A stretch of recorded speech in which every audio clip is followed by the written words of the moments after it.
Edition y'olwaleero amanya Tamale Mirundi Johnny yanga leero ndine mwami Tamale Mirundi senior. Muzei njagala tutandike mangu nnyo kubanga nne dakika 5. Pressure bamukwa ne bagamba yavuma kabaka omusango mbu yavuma kabaka sente kyamutwaza mu kkooti. President Museveni bamuvumye. We cannot allow these rumperies. These rumperies are over freedom. Are they journalists? But a man who has fought for media freedom like me, I can allow rumperies to this woman. No. Take a full go to pressure media would take it. Museveni we had the Bamukanga Mukaton. Yes. The Abaka Mugamba. Never need them. Just see them. Kokubeka Tunduza. Muwaziba mukuba mukatulize nije no muwaziba mukuba mukatulize everybody that's media freedom ebyo byakati atumye kabaka byali wodda mu byakajankanga waliwo wamawulire balina etteka lyabwe ery'okusayensi nga bakusima emyezi 6 yavumye katikiro yavumye kabaka the victims gyoli neera balaga akatabo kange kabisole y'amawulire gyole joyi kiwanuka n'omusajja bamuyitanganya Anania Sentungo babasima emyezi 6 mukomera liwanja buli lyali wanukisi awo kubundi katolike wakise bakuvuma katika feudalism buyakwawo obutiri mu democracy pakati abatasoma mawulire balumpenisi bote bamanyi libel and defamation are two different. Libel yoyogera ku ki ku radio mulaba waliwo wano kampuni recording. Defamation nzibunye bibe nebyange bakule buddo yinazi ati batwaga ati kabaka nti omwana mbu yawe mulambu yawe mulakabaka mbu kankubuli. Why do we have public relations officers to answer back? Yeah.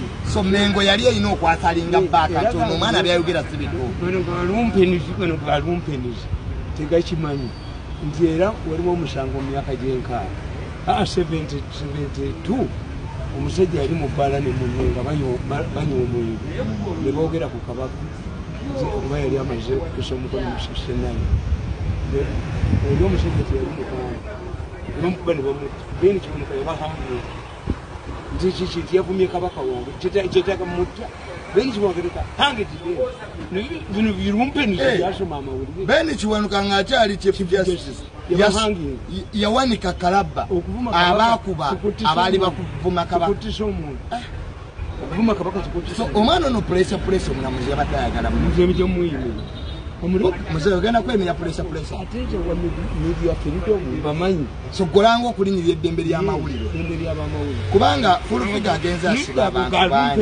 baje kitta basibya abaana ba TikTok nange kenyini yagamba yagala kunsiba tulabanga waliwo okugambi baje kikuba kibuliddwa ebyokukola waliwo akikozesa ozanyira ku ddembe ly'abamawulire kyasoma ekyo kankubulire genda osome etteeka lya Sweden. Etteeka lya Sweden ly'amawulire limaze emyaka 14 lwaki kabaka yawera omuzannyo ne gudandagulanga okubeera kw'amaanyi nnyo. The Swedish media law in 300 years the longest media law in the history of Musa. Tetuyinza kukkiriza galumperi gano kuvayo gaganye nti wano waliwo omusango namwe mu kimesipesi nekyo tikyogera ku radio tikyogera ku TV ewabajjako aboogera naye netayogera ate yayagala okwogera tayagala balala deny the rumpenizi bayenemezi bamawulire atubakkiriza gwe kyewandisubidde Mengo kye yalina okukola is to answer back kubeki pressure kwa byonna byali byatse pressure yagamba mbu ye kabaka omutuufu gano ga rumpenizi waliwo akasajja Zambia kalifuna kajja ku radio Zambia nikaga nti nkambi kawunda nze president bakakwata bukwasire bakanyuka ebwe kajjanga ku mupiira abantu kabakubendera kawunda wuuyo ebyo byali mu 1967 constitution ne bwolotanga oli president ogenda ku police ne report nalose so omuntu yenna ogamba nti nze president wa Uganda tekimutaza tekiterangirangako ne bobwanyi ye naye nga ffe tukimanyi nti elections eziteekako president oziyina omukolo wagukoleddewa ffe twaddiranga ku mmere ng'ekatadolwa ezigikuba kusoma ku mmere kuba nze taata naye taalidde kugisabeko So freedom abantu bakaliga freedom naye balumpenizi. The enemies of the media should not access the media. Nabo bagavemu. Era kakati nation kutwali mukuze ku boycott. Yaleta lino Eliona le ko bali saya bali tekiraba. Media yali badde ekola ki. We waited in the space. Kwa boba ona le bose ko kibaga nti okuvuma kususse n'okuvuma. Anti amateeka bwe gali okuvuma kokomawa. Omuganda kashabuli anti omuvuma kiba kitegeeza. Oyogedde byatayagala kuwulira. Waliwo betuvuma ne babitwala nti mazima. Katika nguvuli those lumpenis tebyasoma. Tena bwe yafa. Omumbejja bwe yafa. Kitaawe woyo omuvuka bwe yafa ne bamuyita Ali Fayed abadde mugagga nnyo mu Uganda ne bamumma obukunze mu Misiri.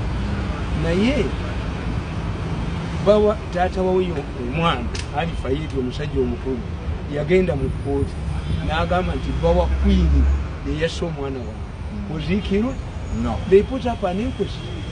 Baleta judicial inquiry. Baleta obujulizi bwe dismiss. Nebo manyo gamba nti bawa Queen nti ate yasse allegation yali y'amaanyi nete bamutaba. Wano kye yavumanga abantu n'avuma wava munno ziwava munno yavumako ne facility kye bamu balaba facility nga personal nga kye. So nature solved the problem. Bano bonna abagamba pressure yakoze bubyo bamutte bamusibe bwe tobiraba mu makulu. Olabanga okulinyirira eddembe ly'amawulire. Era pressure ugajja Okumweyimirira. Bamuteeka bantu papa wagenda Yosebufu wagenda musajja alwanira eddembe ly'abamawulire. Olaba kite kinaavaamu. Bayinza okuba batagetinga pressure naye nga batagetinga muntu mulala. Tunuulira monitor ekyakireeta okimanyi baali mu mutuutuutu bonna ne bakuba sitoole nti Kabaka agobye abantu mu ttaka ku Mukaaba. Kintu Munsonga nebidangisa baali bannanyini olupapula nga banoonya elections okuwangula obululu olupapula lwaggalawo. Bano ne bagenda bakola ki? Naye gavumenti yabagana okukola olupapula lwabwe. No, how many times bavumye Museveni muobolekibakozeeki freedom koina kuteeka ukatagenye omwana nze simulabamu ne magezi. Pressure. Why? Nti baatuukako abaana b'engoma bennyini ndagire n'alemera ne Kasubi. Yes. Nga baga nti Kabaka si muganda waabwe. Era pressure yaleeta olupapula olwo nga baga nti Kabaka si muganda waabwe. Baabategeevu bakatende kye baakola abategeevu baayita olukiiko lwa Buganda ne basoma eddanga lya Kabaka Muteesa nga ligamba nti omwana wange ono Mutebi nkoneddemu. Naye bwe wabangayo olukiiko lwa Buganda lweruwonda Kabaka berugananga okumulonda nga kitonze Mutebi lugendanga mu famire ya Kimere wamwanga tebalonda. That was Katende brought the will of the late Ssekabaka Muteesa. Yes. Yegamba nti omwana wange ono Mutebi mumulabanga mwaka ensusso naye bwe muba mumugaanyi temugendanga wa mawanda bagendewa abeebunyolo. The matter who became the Omukamu Bunyolo was settled in the court. Kkooti yasalawo omukama w'Obunyolo yawangulira mu kkooti. Omukama afuga Bunyolo kati Kabaka y'Obunyolo kkooti yamuteekawo nga bali bagaanyi. Bajja okufuna ekirala era ne Bukonjo wali yeeyita Kabaka w'Abakonjo. Waliwo yeeyita Kabaka w'Abakonjo. Bamutta Abakonjo bakambwe bamutta. But they decided yadduka bujjusi. Society ediringa naawe. Kati pressure ku myaka gye. Ani yali amumanyi? Okumuteeka mu kkooti ndoza kyakkakkanyizaamu ku Buganda. Ab'Emmengo tebazze. Full figure yagulimu ye. Kino ye tubiyita bijje. Tusanga bisibiki ekyo obuli kibuliddwa we kiraga.